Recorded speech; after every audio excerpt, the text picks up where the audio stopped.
Sebuah jalan terkutuk yang tidak akan membiarkan satu orang pun yang melintas di jalan tersebut lolos dalam keadaan hidup. Cerita berawal dari 6 orang remaja yang terdiri dari Todd Acosta, Sarah Fletcher yang merupakan pacar Todd, dan teman-teman mereka, yaitu Jody, Karen, Jeff, dan Eric. Mereka sedang berangkat menuju acara pesta ulang tahun adik Jody melewati sebuah jalanan yang sangat sepi, yang mana jalan tersebut sangat jarang dilintasi oleh kendaraan. Tiba-tiba, ban mobil mereka meledak dan mengakibatkan mobil tak terkendali, hingga Jody mengalami benturan di kepalanya. Todd yang merupakan pemilik mobil, berencana untuk mengganti ban mobilnya yang pecah dibantu oleh Jeff dan Eric. Karena berada di lokasi yang terpencil, mereka kesulitan untuk mendapatkan sinyal. Karen yang penasaran, kemudian berjalan ke arah yang berlawanan sejauh 3 meter, dan menemukan posisi di mana mereka bisa mendapatkan sinyal. Sementara itu cuaca yang sangat terik membuat Karen dan Jody berlindung di bagian samping mobil. Eric berjalan ke arah semak-semak karena ingin buang air kecil, sedangkan Todd malah asik berpacaran dengan Sarah, dan membiarkan Jeff mengganti ban mobil sendirian. Saat Jeff sedang mengganti ban, salah satu ban mobil menggelinding karena kondisi jalan yang agak menurun.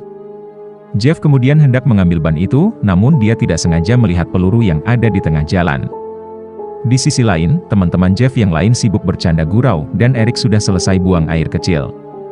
Todd yang melihat ban mobilnya menggelinding, langsung berlari mengambil ban itu, dan di saat yang bersamaan, Sarah pun berniat untuk melihat kondisi ban yang sudah diganti. Namun, dia sangat terkejut saat melihat Jeff sudah tewas secara mengenaskan, dan Sarah yang melihat kejadian itu, terkejut hingga tidak bisa berkata apa-apa.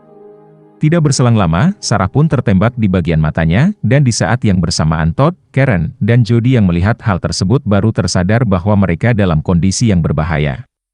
Karen pun memerintahkan teman-temannya untuk berlindung di balik mobil, namun, Todd yang lengah harus mendapatkan tembakan di lengannya saat akan berlari ke arah mobil, sementara Eric yang berada cukup jauh dari mobil pun hanya bisa berlindung di balik sebuah batang pohon. Setelah bersembunyi selama 1 jam, mereka pun bingung mencari cara agar dapat pergi dari daerah tersebut. Kemudian Karen pun teringat bahwa jika mereka pergi ke arah yang berlawanan sejauh 3 meter, maka mereka bisa mendapatkan sinyal untuk meminta bantuan. Dengan bantuan tongkat selfie, mereka berusaha menjangkau daerah itu. Sebelum mengarahkan ponsel, Karen mengaktifkan Google Assistant agar saat ponsel sudah menerima sinyal, mereka bisa menelpon 911, namun sayangnya saat ponsel sudah mendapatkan sinyal dan Karen berteriak untuk menelpon 911, secara tiba-tiba ponsel tersebut ditembak dan hancur.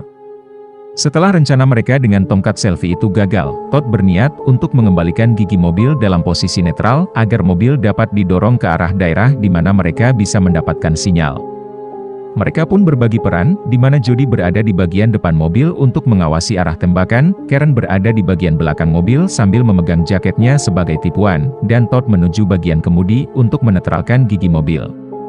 Penembak sempat tertipu dengan menembak tipuan yang dibuat Karen, namun tidak berselang lama, penembak mulai menembak ke arah mobil secara terus-menerus. Todd yang mencoba menghindari tembakan pun gagal menetralkan gigi mobil. Todd pun melihat kotak perkakas di sebelah mobilnya, dengan nekat dia mengambil kotak tersebut dan menggunakan penutup kotak perkakas tersebut sebagai tameng dari tembakan. Todd kembali mencoba menetralkan gigi, namun di saat yang bersamaan dia harus tertembak lagi di bagian bahu dan terlempar keluar mobil. Mobil pun langsung meluncur turun, Karen dan Jody pun sekuat tenaga mencoba menahan mobil tersebut sambil terus berusaha berlindung di balik mobil.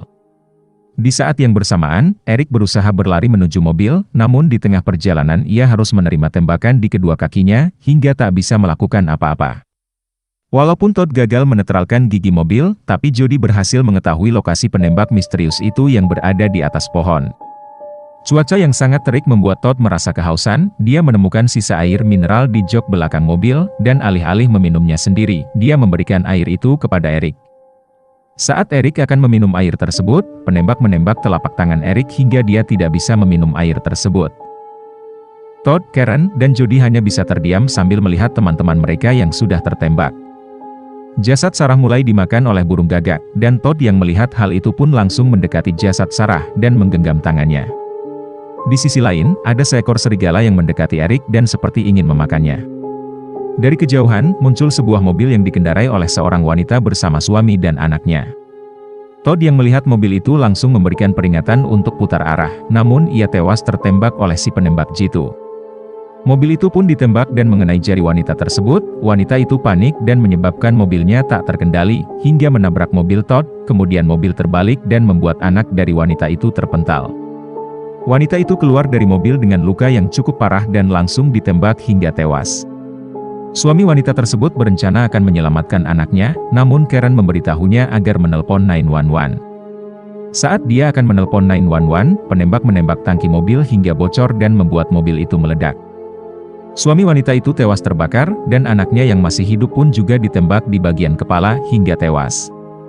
Kini hanya tersisa Karen dan Jody. Karen menyarankan agar menunggu hingga malam hari untuk melarikan diri, karena jarak pandang penembak akan lebih terbatas jika melihat dalam asap di malam hari. Saat malam tiba, penembak itu masih terus memantau lokasi dan tidak melewatkan momen sedetik pun. Karen dan Jody yang telah memiliki rencana pun langsung beraksi. Karen mulai merobek jok-jok dengan menggunakan cutter, sedangkan Jody mengambil oli dan beberapa baju dari bagasi belakang. Baju yang ditemukan Jody digunakan sebagai masker darurat. Jody kemudian menuangkan oli ke bagian jok yang sudah dirobek Karen. Dilanjutkan dengan Karen yang membakar koran dengan korek api dan membuangnya ke jok yang telah dilumuri oli. Seketika jok mulai terbakar dan mengeluarkan asap, namun menurut Karen, asap tersebut belum cukup untuk mengganggu pandangan penembak tersebut. Penembak yang kesal dengan asap yang mengganggu jarak pandangnya mulai menembaki mobil yang terbakar itu, dan pada saat yang bersamaan, Karen melihat mobil polisi datang ke arah mereka. Hal ini menandakan panggilan 911 yang dilakukan oleh suami wanita tadi berhasil tersambung dan terlacak. Bahkan polisi membawa 2 orang penembak jitu untuk berjaga-jaga menghadapi si penembak. Polisi yang baru datang mulai menyadari bahwa keadaan di lokasi tersebut tidak baik, hingga salah satu polisi meminta bantuan tambahan kepada kepolisian pusat. Namun saat polisi tersebut sedang meminta bantuan via telepon, dia ditembak oleh si penembak di bagian rahangnya.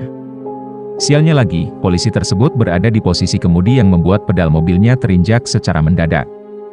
Dalam kesempatan itu, Karen mengajak Jody untuk melarikan diri, namun Jody menolak karena dia tidak memiliki keberanian untuk melakukan hal tersebut, dan mau tidak mau, Karen harus lari seorang diri. Namun sialnya, asap mulai menipis dan saat itu juga dia terkena tembakan dan tewas seketika. Kini polisi yang awalnya berjumlah 4 orang, hanya tersisa 2 orang saja. Jody pun nekat berlari ke arah mobil polisi yang berada tidak jauh dari posisinya. Saat itu, terjadi baku tembak antara si penembak misterius dengan para polisi, namun sayangnya, penembak tersebut berhasil mengalahkan polisi. Melihat hal tersebut, Jody langsung mengendarai mobil polisi dan berencana untuk menabrak pohon yang menjadi tempat berlindung si penembak. Hebatnya, Jody berhasil melakukan hal tersebut dan membuat si penembak terjatuh dari atas pohon. Jody pun langsung berusaha bangkit dan mengambil senapan milik penembak yang terjatuh, sedangkan si penembak masih berusaha melepaskan tali yang mengikat kakinya.